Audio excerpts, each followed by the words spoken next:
پیش گوئی ہے تیسری عالمی جنگ کیسے یا کن ہتھیاروں سے لڑی جائے گی۔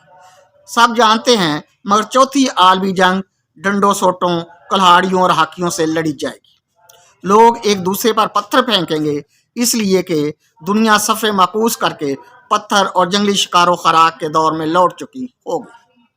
اب اس دور کے لوگوں کا فیصلہ کرنا ہے، آیا وہ دور جہالت کی طرف لوٹ کر زمانہ تاریکی پیدا کرنا چاہتے ہیں یا روشن جہان کی تمنا کرتے ہیں۔ انحصار اعمال پر ہے اور رویوں پر ہے۔ یہیں سے انسانوں اور حیوانوں کا فرق معلوم ہوگا۔ 2023 کے ایک سروے کے مطابق دنیا بھر میں ایٹمی ہتھیاروں کی تعداد 13,000 سے زیادہ ہے، جس میں امریکہ اور روس سر فہرست ہے۔ کیا یہ اسلحہ انسانوں کی بربادی کے لیے ہے یا بہبودی کے لیے ہے؟ لوگ تہذیبوں کے تصادم کی بات تو کرتے ہیں، اس پر لمبے چوڑے حاشیے چڑھائے جاتے ہیں، مبالغہ آرائی کے تبصرے کیے جاتے ہیں، تہذیبوں کی تباہی پر پریشانی کا کوئی نام نہیں لیتا، بلکہ پوری دنیا کو ایک تہذیب میں رنگنے کا ذکر کیا جاتا ہے۔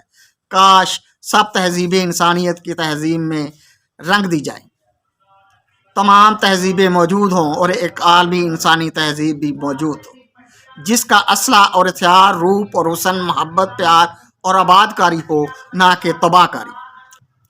کیا یہ درست نہیں؟ شرق اوسط کا خطہ تباہی کی آگ میں جل رہا ہے اور دنیا بھر کا دم اس کے دھوئیں سے گھٹ رہا ہے۔ لبنان، اسرائیل، ایران آمنے سامنے ہیں۔ کیا یہ سچ نہیں؟ روس اور یوکرائن آمنے سامنے ہیں اور مختلف ممالک کے گروہوں کی شکل میں اپنی وابستگی کا اظہار کر رہے ہیں، جنگ کی شعلوں کو ہوا دے رہے ہیں۔ کیا شمالی کوریا اور چین کا تنازع کسی امن کا نام ہے؟ بین السطور تباہی کا آتش فشاں ہے جو کہ بھڑکا چاہتا ہے۔ دور کیا جائیں، ایران، افغانستان اور پاکستان کا خطہ سلگ رہا ہے۔ چناروں کی سرزمین ہو یا چمن کے پاکستان، سب پر تاک تاک کے نشانے لگائے جا رہے ہیں۔ 2 عالمی جنگیں تو 20ویں صدی میں ہو گئیں، اب 21ویں صدی ہے۔ حالات ترقی اور عروج کے ہوتے ہوئے بھی مخدوش ہیں، مخدوش تر ہوئے جاتے ہیں۔ دنیا میں کل 8 ممالک ہیں جن کے پاس ایٹمی صلاحیت کے بمز بنانے کی ٹیکنالوجی ہے۔ جن ممالک کے پاس ایٹمی ہتھیار بنانے کی صلاحیت ہے، ان کے دنیا بھر میں تنازعات ہیں۔ اگر یہی صورتحال جاری رہی تو نہیں کہا جا سکتا اب کہاں سے کتنی بڑی جنگ کا آغاز ہو۔ پھر یہ بھی تو 100% یقین سے نہیں کہا جا سکتا 8 جوہری صلاحیت کے ممالک کے علاوہ اور کوئی ملک مخفی طور پر ایٹمی ہتھیار بنانے کی صلاحیت نہ رکھتا ہو۔ ایسی صورت میں زمین پر جنگ ایک جنگ عظیم نہ ہوگی، بلکہ ایک عظیم اور ہولناک تباہی ہوگی جو پچھلی 2 بڑی جنگوں کے مقابل بہت ہی بڑی ہوگی۔ یہ جنگ زمین اور زمین پر زندگی کے خاتمے کا سبب بن سکتی ہے۔ اب تو ہم یہ ذکر کرتے ہیں یا سنتے ہیں فلاں قسم کے پرندے یا حیوانات معدوم ہو گئے۔ سوچو جب کچھ نہ رہے گا تو ہماری معدومیت کا نوحہ پڑھنے والا کون ہوگا؟ اب تو دنیا کے بڑے بڑے لوگوں نے بھی تیسری عالمی جنگ کے ممکنہ امکان و ظہور کا ذکر کرنا شروع کر دیا ہے۔ مثلاً روسی صدر پیوٹن اور سرمایہ کار ایلون مسک۔ یہ جنگ ایک افسوسناک انسانی المیہ ہوگی۔ یہ اظہار کرنے والے، جس میں سرفرست صدر روس پیوٹن ہیں، کا یہ فرض ہے کہ وہ خود اس جنگ کو روکنے کے لیے کیا اقدامات کر رہے ہیں۔ کیا وہ ان جنگوں کا حصہ بن رہے ہیں؟ یہ سوچنا چاہیے انہیں۔ جاپان ایک پرامن ملک ہے۔ جاپانیوں نے تباہی کے مناظر اپنی آنکھوں سے دیکھے، جسمانی طور پر جوہری زخم کھائے۔ ہیروشیما یا ناگاساکی میں جوہری حملہ کے بچ جانے والے متاثرین نے نفرت کو جھٹک دیا۔ وہ انسان کو انسانیت کا سبق دیتے ہیں۔ اپنی بربادی اور تباہی کا کسی سے بدلہ لینا پسند نہیں کیا۔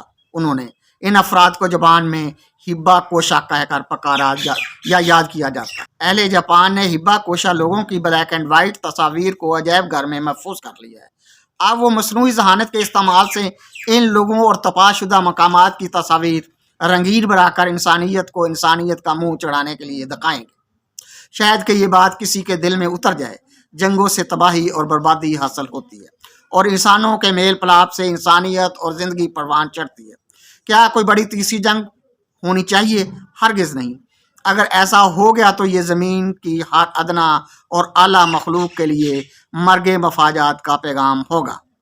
تمہاری یا ہماری اور نہ کسی اور کی داستان ملے گی تو پڑھنے والا کون ہوگا؟ کوئی نہیں۔ جنگ کرنے کے لیے جنگ کی بات کرنا تباہی کا آغاز کرنا ہے۔ جنگ کرنا تباہی پیدا کرتا ہے، اور جنگ سے بچنا انسانوں اور دوسرے جانداروں کو بچانا ہے۔ زندگی جنگ سے بچنا ہے اور انسانوں کو اور دوسرے جانداروں کو بچانا ہے۔ زندگی قیمتی چیز ہے، اس کی حفاظت بہت ضروری ہے۔ رئیس امروہی نے لکھا ہے، کہنے لگے ہم کو تباہی کا غم نہیں، کہنے لگے ہم کو تباہی کا غم نہیں، میں نے کہا وجہ تباہی یہی تو ہے۔ کہنے لگے ہم کو تباہی کا غم نہیں، میں نے کہا وجہ تباہی یہی تو ہے۔ ہم لوگ ہیں عذاب الہی سے بے خبر، ہم لوگ ہیں عذاب الہی سے بے خبر، اے بے خبر عذاب الہی یہی تو ہے۔ اللہ حافظ۔